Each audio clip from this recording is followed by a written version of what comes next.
नमस्कार, सुप्रभात विद्यार्थी मित्रांनो. आपल्या विद्यार्थीनामा या चॅनलवरती आपल्या सर्वांचं स्वागत आहे. आणि या वर्षीपासून आपण 11वीची ही प्रवेश प्रक्रिया या चॅनलवरती कव्हर करणार आहोत. 11वीची प्रवेश प्रक्रिया संपेपर्यंत आपण तुमच्यासोबत असणार आहोत आणि प्रत्येक टप्प्यावरती आपण ती प्रवेश प्रक्रिया समजून घेण्याचा प्रयत्न करणार आहोत. तो चला आजच्या व्हिडिओमध्ये आपण समजून घेऊया की प्रवेश प्रक्रियेची पूर्ण माहिती आपण या व्हिडिओमध्ये घेऊयात की कोणकोणते टप्पे असणार आहेत, काय नियम असणार आहेत, कसलं आरक्षण असणार आहे, डॉक्युमेंट आपल्याला काय काय लागणार आहेत आणि मग तिथून पुढच्या व्हिडिओमध्ये आपण चर्चा करूया की त्याचे राऊंड, कॅप राऊंड जो आपण म्हणतो ते राऊंड कसे आयोजित केले जाणार आहेत, त्याच्यासाठी आपण काय काळजी घ्यायला पाहिजे.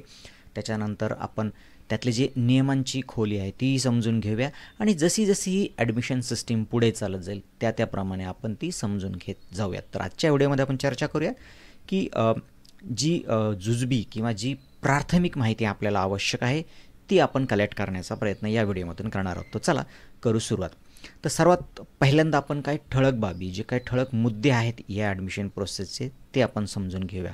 सगळ्यांना माहीत असेल या वर्षीपासून राज्यातल्या सर्व महाविद्यालय, जे एक महाविद्यालय महाराष्ट्र शासनाच्या बोर्डाशी, त्याला आपण महाराष्ट्र बोर्ड म्हणतो, तर त्या महाराष्ट्र बोर्डाशी जे विद्यालय म्हणूया, विद्यालय संलग्नित आहेत, ॲफिलेटेड आहेत, कनेक्टेड आहेत, त्यांच्या विद्यार्थ्यांना म्हणजे तिथे ॲडमिशन घेऊ इच्छिणाऱ्या विद्यार्थ्यांना सर्वांना या प्रक्रियेमध्ये सहभागी व्हायला लागणार आहे. म्हणजे थोडक्यात काय, तर 11वीसाठी जर तुम्हाला महाराष्ट्र बोर्डच्या शाळेमध्ये प्रवेश घ्यायचा असेल तर या प्रवेश प्रक्रियेमध्ये तुम्हाला सहभागी व्हावंच लागणार आहे आणि ही पूर्णपणे ऑनलाईन पद्धतीनंच होणार आहे. पूर्वी फक्त ही काही मुंबई, पुणे, नाशिक, नागपूर अशा महानगरांपुरतीच हीची व्याप्ती होती. या ऑनलाईन प्रवेशामधनं तिथं प्रवेश व्हायचे, त्याच्यामुळे या शहरातल्या विद्यार्थ्यांना ह्या गोष्टीची कल्पना आहे. परंतु यावर्षीपासून त्यांनी पूर्ण राज्यामध्ये हा पॅटर्न राबवल्यामुळे थोडीशी विद्यार्थ्यांची गैरसोय होण्याची शक्यता आहे आणि म्हणून आपण ही पूर्ण जी प्रोसेस आहे ही कव्हर करण्याचं आपल्या चॅनलवरती ठरवलेलं आहे. तर चला पुढचा मुद्दा आहे की प्रवेशासाठी उपलब्ध कोणकोणत्या शाखा, स्ट्रीम अवेलेबल्स असतील. तर कला एक आहे, आर्ट्स आपण म्हणतो, विज्ञान, तुम्ही सायन्स आणि वाणिज्य, कॉमर्स, म्हणजे आर्ट्स, सायन्स, कॉमर्स या तिन्ही शाखा प्रवेशासाठी ऑनलाईनसाठी उपलब्ध असतील. त्याच्यानंतर कोणकोणत्या प्रकारचे महाविद्यालय तुम्हाला प्रवेशासाठी उपलब्ध असणार आहेत. तर प्रवेशासाठी महाविद्यालय आपल्याला उपलब्ध असतील. एक सहशिक्षण म्हणजे मुलं आणि मुली दोन्ही ज्या महाविद्यालयामध्ये शिक्षण घेतात, मुलांचे महाविद्यालय फक्त मुलांचे महाविद्यालय आहेत तिथे असे महाविद्यालय आणि मुलींचे सेपरेट महाविद्यालय, असे सर्व प्रकारचे महाविद्यालय या प्रवेशासाठी तुमच्यासाठी उपलब्ध असतील.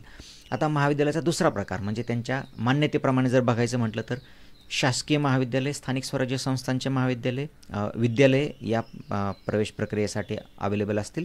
त्याच्यानंतर अनुदानित विद्यालय, अंशतः अनुदानित विद्यालय, ज्यांना पार्शली ग्रँट आलेला आहे असे विद्यालय. त्याच्यानंतर विना अनुदानित विद्यालय पण असतील, ज्याला आपण प्रायव्हेट कॉलेजेस म्हणतो असे पण. आणि सेल्फ फायनान्स, जे की पूर्णपणे स्वतःच्या त्या फीजवरतीच चालतात विद्यालय, असे काही शाळा, महाविद्यालय तुमच्यासाठी विद्यालय अवेलेबल असतील. माझ्या तोंडातून चुकून महाविद्यालय हा शब्द आला तरी तुम्ही तो विद्यालय असा घ्यावा, शाळा असा घ्यावा. तर चला आपण ठळक बाबी काही या प्रवेश प्रक्रियेमधले आपण समजून घेतल्या. आता त्याच्याबरोबर तुम्हाला अध्यापनाची माध्यमं म्हणजे की मीडियम, तर मराठी माध्यमाची मराठी मीडियम, इंग्रजी मीडियम, उर्दू, हिंदी, गुजराती, कन्नड, सिंधी या सर्व प्रकारचे विद्यालय या प्रवेश प्रक्रियेमध्ये सामील झालेले आहेत. परंतु हे माध्यमे काही सगळ्याच विद्यालयामध्ये असतील असं नाही. तुम्हाला बघायला लागेल की आपल्यासाठी कोणती शाळा हवी आहे आणि त्या शाळा तुम्हाला निवडायला लागतील. जशी जशी प्रवेश प्रक्रिया पुढे जाईल, ज्यावेळेस आपल्याला भाग 2 भरायचा असेल आणि कॉलेज निवडायचे असेल, त्याबाबत आपण सविस्तर चर्चा पुढच्या व्हिडिओमध्ये करणारच आहोत. तो भाग आपण तिथे कव्हर करणारच आहोत. त्याच्यासाठी तुम्हाला जर 11वीमध्ये प्रवेश घ्यायचा असेल तर तुम्हाला 2 मार्ग आहेत. ते कोणते की ऑनलाईन, ज्याला कॅप, इथून पुढे बऱ्याच वेळेस तुम्हाला हा शब्द ऐकायला मिळेल, कॅप. तो सेंट्रलाइज ॲडमिशन प्रोसेस जो आहे त्याला आपण कॅप म्हणतो. प्रवेशाच्या ज्या फेऱ्या राबवल्या जातात, ज्या सेंट्रली राबवल्या जातात, त्याला कॅप प्रोसेस म्हणतात. तुम्हाला ऑनलाईन प्रवेशाच्या ज्या 4 फेऱ्या होणार आहेत प्लस 1 एक्स्ट्रा फेरी होणार आहे, तर इथून तुम्हाला एक ॲडमिशन मिळवता येईल. दुसरं म्हणजे की काही कोटासुद्धा ठेवलेला, काही राखीव जागा आहेत महाविद्यालयांसाठी, त्याची माहिती आपण पुढच्या स्लाईडवरती घेणारच आहोत. आणि त्याच्यामध्ये मग अल्पसंख्याकांसाठी काही कोटा आहे आणि व्यवस्थापन प्रवेश, ज्याला आपण मॅनेजमेंट म्हणतो, असा एक कोटा आहे. त्याबाबतही आपण चर्चा पुढे करणारच आहोत. आता ही प्रवेश प्रक्रिया नेमकी कोणाकोणासाठी असणार आहे, आपण थोडीशी चर्चा पहिल्या स्लाईडवर केलीच आहे ऑलरेडी. पण ज्यांना महाराष्ट्र बोर्डशी संलग्नित महाविद्यालयात प्रवेश घ्यायचा आहे त्या लोकांसाठी, त्या विद्यार्थ्यांसाठी ही प्रवेश प्रक्रिया बंधनकारक आहे. त्याच्यानंतर इतर बोर्डाशी संलग्नित महाविद्यालयात जर प्रवेश घ्यायचा असेल तर तुम्हाला काय करायला लागेल, त्या बोर्डाची किंवा त्या शाळेची प्रवेश प्रक्रियेमध्ये सहभागी व्हायला लागेल. जर तुम्हाला CBSE, ICSE अशा बोर्डाच्या संलग्नित ज्या शाळा आहेत महाराष्ट्रातल्या, तिथं जर तुम्हाला प्रवेश घ्यायचा असेल किंवा इतरत्र प्रवेश घ्यायचा असेल तर ती प्रोसेस तुम्हाला फॉलो करावी लागेल. परंतु जर तुम्हाला महाराष्ट्र बोर्डशी संलग्नित ज्या असलेल्या शाळा आहेत तिथं जर तुम्हाला प्रवेश घ्यायचा असेल तर मग तुम्हाला त्या महाविद्यालयात प्रवेश घेण्यासाठी तुम्हाला काय करावं लागेल की तुम्हाला ह्या प्रोसेसमध्ये आपल्या सहभागी व्हायला लागेल, तरच तुम्हाला महाराष्ट्र बोर्डच्या संलग्नित विद्यालयामध्ये प्रवेश मिळेल.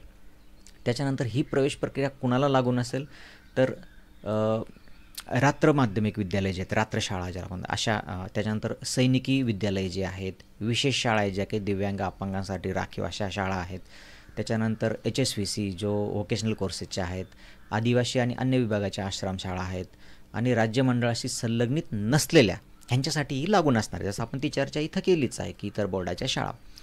तर ही आपण घेतली माहिती की प्रवेश प्रक्रिया नेमकी कोणासाठी. त्याच्यामुळे तुमच्या आता हे लक्षात आलं असेल की जर आपल्याला कुठे ॲडमिशन घ्यायचं आहे मग ही प्रवेश प्रक्रिया आपल्याला लागू आहे किंवा नाही हे आता आपण निर्धारित केलेले.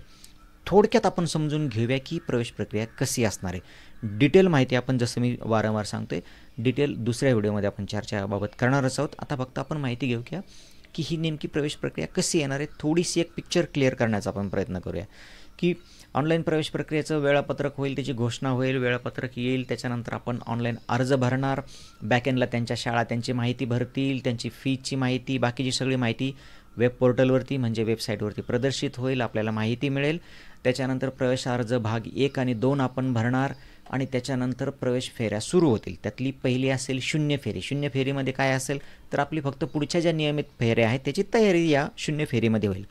जसे की तुमची मेरिट लिस्ट लागेल, मेरिट लिस्ट फायनल होईल, तुम्हाला कळेल आपला नंबर कितवा आहे, म्हणजे तुम्हाला थोडासा अंदाज येईल आपल्याला कोणती शाळा मिळू शकते आणि ह्या सगळ्या गोष्टी आहेत या शून्य प्रवेश फेरीमध्ये होतील. त्याच्यानंतर नियमित प्रवेशाच्या 4 फेऱ्या होतील, पहिली, दुसरी, तिसरी आणि चौथी. त्याच्यामध्ये प्रत्येक फेरीमध्ये तुम्हाला भाग 2 मध्ये तुम्हाला विद्यालयाचा क्रम टाकायचा आहे. कमीत कमी 1 आणि जास्तीत जास्त 10 विद्यालय तुम्हाला निवडता येतील आणि ऑप्शन्स देता येतील आणि ते ऑप्शन तुमच्या पसंतीनुसार तुम्हाला निवडायचे आहेत आणि मग तुम्हाला कळेल पहिल्या फेरीनंतर की आपल्याला आपल्या ऑप्शनमधलं कितव्या क्रमांकाचं ऑप्शन मिळालं आहे. पहिल्या क्रमांकाचं मिळालं तर तुम्हाला ॲडमिशन घ्यायला लागेल. तर पूर्ण फेऱ्या कशा राबवल्या जाणार आहेत आपण सेपरेट व्हिडिओमध्ये चर्चा करूया. आता फक्त एवढी माहिती घेऊ की फेऱ्या 4 होणार आहेत. प्रत्येक फेरीमध्ये आपल्याला भाग 2 भरता येईल, म्हणजे ऑप्शन्स देता येतील, 1 ते 10 विद्यालय देता येतील आणि मग तुम्ही काय कराल, पहिल्या फेरीमध्ये आपल्याला कळेल कोणतं मिळालं आहे आपल्याला, तिथे घ्यायचं की नाही घ्यायचं तुम्ही ठरवणार. त्याच्यानंतर नसेल मिळालं तर दुसऱ्या फेरीमध्ये ट्राय करणार. आपण ऑप्शन चेंज करण्याचा तुम्हाला म्हणजे भाग 2 बदलण्याचा तुम्हाला पूर्ण अधिकार असणार आहे, सोय उपलब्ध करून दिली असणार आहे.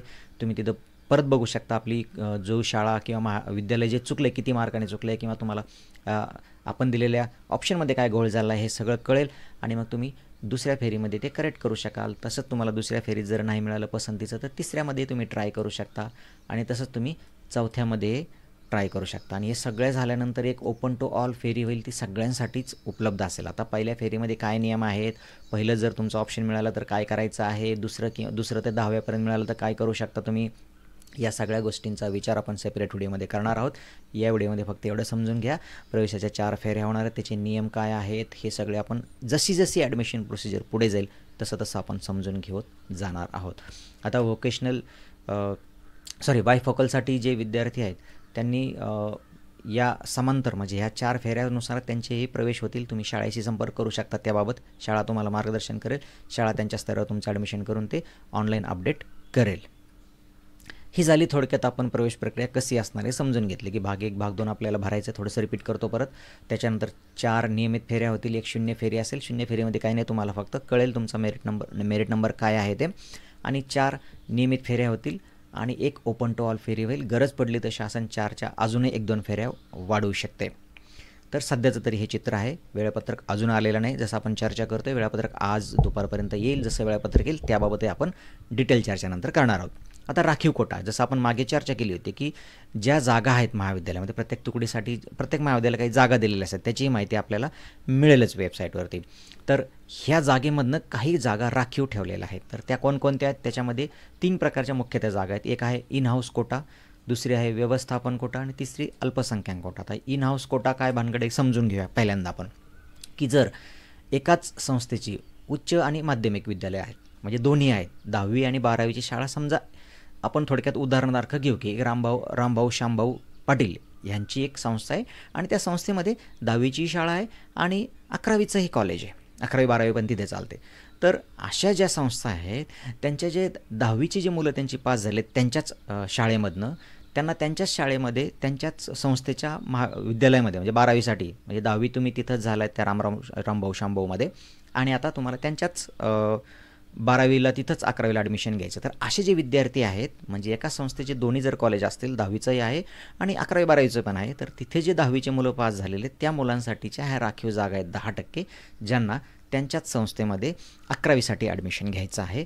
हे तुम्हाला मला वाटतं समजलं असेल. परत एकदा मी ब्रीफमध्ये सांगतो की जर एकाच संस्थेचे 2 शाळा असतील, त्यांची 10वी तिथं आहे आणि त्याच परिसरामध्ये किंवा त्याच कॅम्पसमध्ये त्यांची 10वीची शाळा आणि 11वी 12वी पण आहे, तर त्या 10वीच्या शाळेतल्या पास झालेल्या विद्यार्थ्यांसाठी त्यांच्याच शाळेत विद्यालयात 11वीसाठी जागा 10% जागा राखीव असतील. त्या विद्यार्थ्यांना तिथं क्लेम करता येईल. फॉर्म भरतानाही तुम्हाला तिथे ऑप्शन देतानाही कळेल की तुमच्यासाठी इन हाऊस कोटा असणारी शाळा आहे किंवा नाही. आता जर एखादीच शाळा असेल, त्यांचं 10वीची शाळा नाहीच आहे, तर अशा लोकांना इन हाऊस कोटा असणार नाही. म्हणजे ज्या संस्थेच्या दोन्ही शाळा आहेत आणि त्याच परिसरामध्ये आहेत, 10वीची त्या संस्थेची शाळा आहे, 11वी 12वी ते चालवतात, अशा ज्या संस्थेच्या शाळा असतील तिथं हा 10% कोटा असेल आणि त्यांच्याच 10वीच्या विद्यार्थ्यांसाठी तो लागू असेल. इतर महाविद्यालयांना हा कोटा नसणार आहे. तर हे झाले 10%ची गोष्ट. त्याच्यानंतर व्यवस्थापन कोटा, ज्याला आपण मॅनेजमेंट कोटा म्हणतो, अशा 5% जागा ह्या सर्व महाविद्यालयांना असतील आणि ह्या 4थ्या फेरीपर्यंत त्या शाळेला, विद्यालयाला भरता येतील. त्या जागा त्यांना भरता येतील. कधीपर्यंत? 4थ्या फेरीपर्यंत. 5व्या म्हणजे जी ओपन टू ऑल फेरी असणार आहे त्याला मात्र त्या जागा ओपन होतील सगळ्यांसाठी. त्या प्रत्यार्पित म्हणजे त्या सरेंडर त्यांना करायला लागतील आणि त्या मग कॅप थ्रू म्हणजे सेंट्रलाइज ॲडमिशन प्रोसेस थ्रू भरल्या जातील. तशा ह्या ज्या इन हाऊस कोट्यामधल्या जागा आहेत ह्या त्यांना प्रवेश प्रक्रियेच्या कोणत्याही टप्प्यावर विद्यालयाला त्या जागा भरता येतील किंवा त्या सरेंडरही करता येतील. त्यांना जर असं वाटलं की विद्यालयाला असं वाटलं की नाही आपल्याला ह्या जागा नाही भरता येत किंवा नाही भरायच्या आणि ह्या त्यांनी सेंट्रलाइज ॲडमिशन प्रोसेसला सरेंडर करायचं, तर त्या प्रत्यार्पित सरेंडर करू शकतात. त्याच्यानंतर दुसरा कोटा आहे अल्पसंख्याक. आता हा थोडासा कोटा वेगळा आहे. अल्पसंख्याक हा जो कोटा आहे हा फक्त अल्पसंख्याक विद्यालयांनाच लागू आहे. म्हणजे अल्पसंख्याकचे 2 प्रकार असतात. त्याच्यामध्ये एक भाषिक अल्पसंख्याक आणि दुसरे धार्मिक अल्पसंख्याक, जे की महाराष्ट्र गव्हर्नमेंट, सेंट्रल गव्हर्नमेंटने निर्धारित केलेले आहेत. अशा काही महाविद्यालय, शाळा, विद्यालय महाराष्ट्रामध्ये ज्यांना मान्यता आहे अशा विद्यालयामध्येच हा फक्त कोटा असेल. आता त्याच्यामध्ये जसं मी सांगितलं तुम्हाला की धार्मिक आणि भाषिक अल्पसंख्याक. धार्मिक अल्पसंख्याकमध्ये जसं की ख्रिश्चन, जैन, बौद्ध, पारसी, शीख, मुस्लिम यांच्यासाठी ज्या शाळा आहेत, विद्यालय आहेत, असे विद्यालय तिथं तो अल्पसंख्याक कोटा त्यांच्यासाठी असणार आहे. आणि भाषिक अल्पसंख्याकमध्ये मराठी सोडून म्हणजे हिंदी, बंगाली, गुजराती यांच्या ज्या शाळा आहेत किंवा विद्यालय आहेत हे अल्पसंख्याक म्हणून ओळखले जाते, त्यांना तशी मान्यतासुद्धा असते. तर मग अशा विद्यालयामध्ये हा कोटा असणार आहे 50%पर्यंत. आणि या ज्या जागा असतात ह्या त्या महाविद्यालय ज्या प्रकारची त्याला मान्यता आहे त्या अल्पसंख्याक विद्यार्थ्यांसाठी असते. म्हणजे जसं की एखादी शाळा ख्रिश्चन अल्पसंख्याकांसाठी ते विद्यालय घोषित केलेले, ते विद्यालयाला मान्यता मिळालेली आहे, तर अशा विद्यालयामध्ये ख्रिश्चन अल्पसंख्याक असणारे विद्यार्थीच प्रवेश घेऊ शकतात या कोट्याद्वारे 50%द्वारे. जर त्यांना ते विद्यार्थी नाही मिळाले तर अदर अल्पसंख्याकमधून ते घेऊ शकतात आणि नाही मिळेल तर शेवटी त्या जागा सगळ्यांसाठी ओपन होतील. म्हणजे अशा काही शाळा असतील तुम्ही जर प्रवेश घेऊ इच्छिता तर ओपन टू ऑल या फेरीमध्ये तुम्हाला अशा शाळाही प्रवेशासाठी, असे विद्यालयही प्रवेशासाठी अवेलेबल होतील. आता ह्या जागा ते कधीपर्यंत भरू शकतात? 4थ्या फेरीपर्यंत या जागा त्या विद्यालयांना भरता येतील. आणि त्यांना जर त्या सबमिट करायच्या असतील, सरेंडर करायच्या असतील तर 3ऱ्या फेरीनंतर ते सरेंडर करू शकतात. 3 फेऱ्यापर्यंत त्यांना ते घेण्याचा प्रयत्न करायला लागणार. म्हणजे अल्पसंख्याक ज्या कोट्यासाठी ते विद्यालय निर्मित झालेलं आहे, त्यांना परमिशन मिळालेली आहे, त्या विद्यार्थ्यांना ते प्रवेश देण्याचा प्रयत्न करतील 3 फेऱ्यापर्यंत.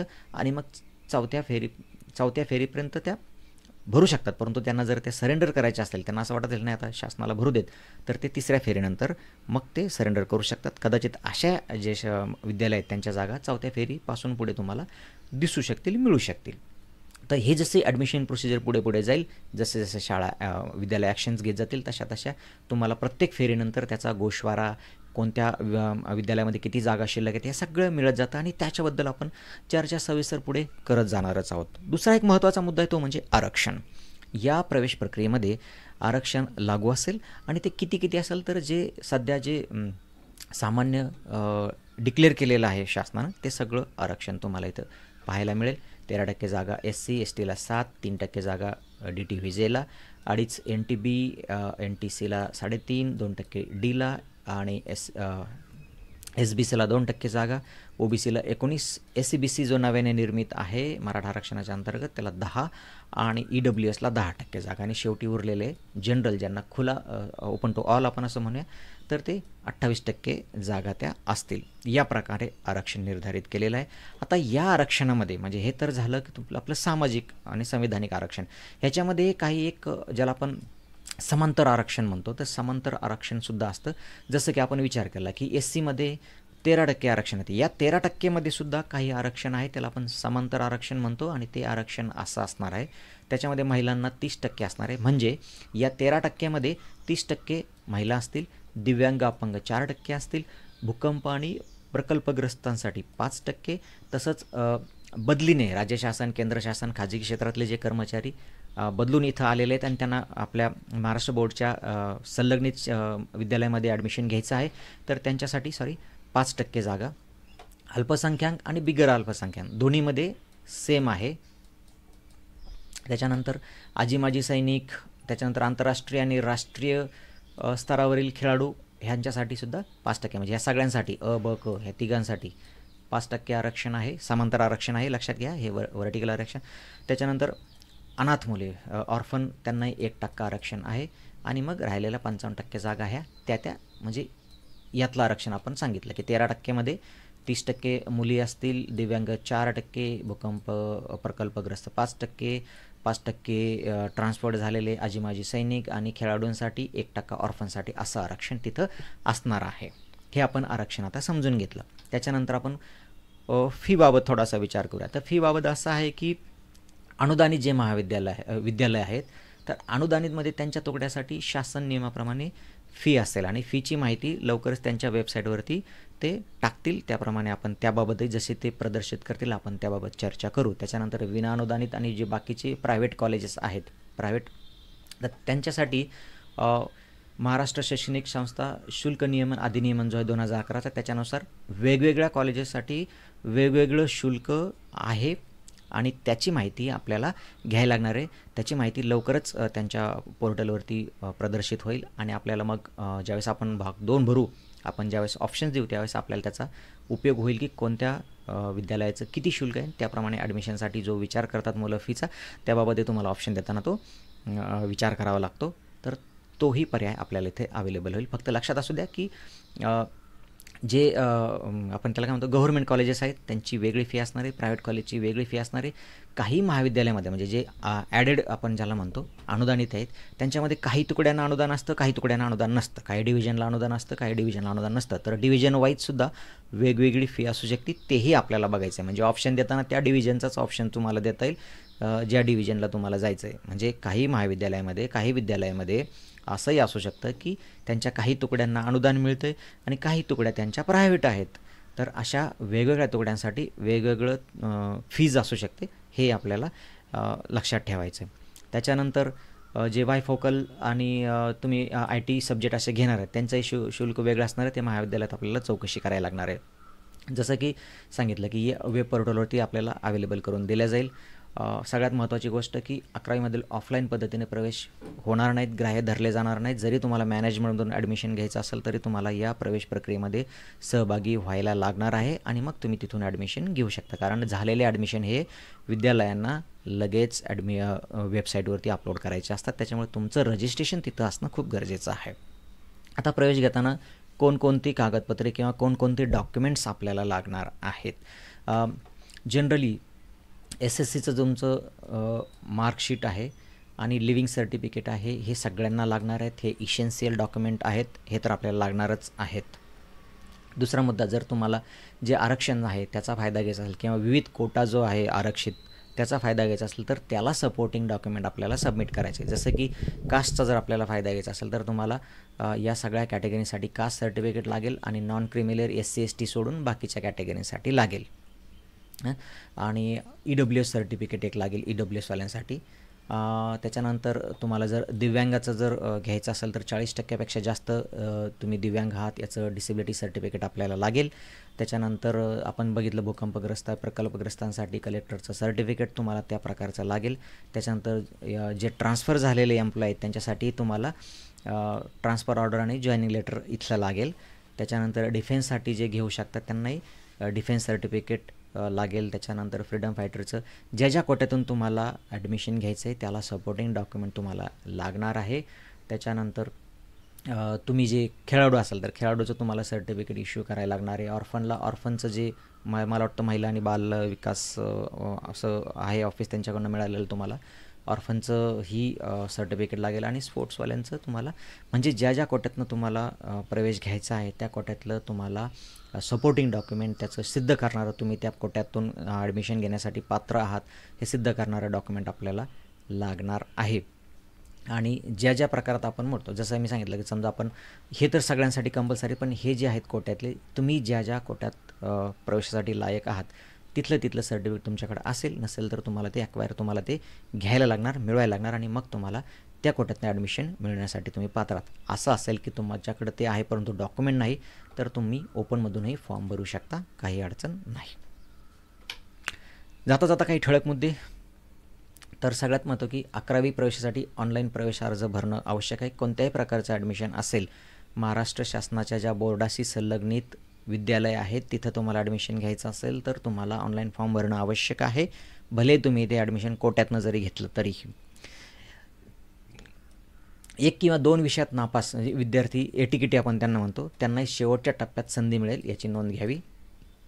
बायफोकल जे आहेत ते महाविद्यालयाला तुम्ही कॉन्टॅक्ट करा, तिथं असणारे सब्जेक्ट अवेलेबल असणारे सब्जेक्ट हे विचारा आणि मग द्विलक्षी जो बायफोकल म्हणतो आपण तुम्ही महाविद्यालयात प्रवेश घेऊ शकता. आणि ही प्रवेश प्रक्रिया जी आहे याच प्रवेश प्रक्रियेच्या समांतर चालेल, म्हणजे जसे यांचे राऊंड होतील तसे तुम्ही कॉलेजलाही जाऊन चौकशी करू शकता तुमच्या बायफोकलच्या प्रवेशासाठी.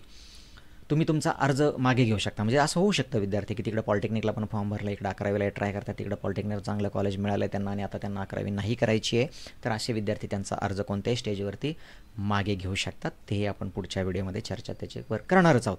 परंतु हे तुमच्या लक्षात असू द्या की तुम्ही तुमचा अर्ज कोणत्याही सर्वांना मागे घेऊ शकता. म्हणजे एक राऊंड झाला आणि तिकडे तुम्हाला दुसरं कॉलेज मिळालं तर तुम्ही अर्ज मागे घेतला तर दुसऱ्या विद्यार्थ्याचा फायदा होईल, त्याला शाळा चांगली विद्यालय त्याला चांगलं मिळू शकेल.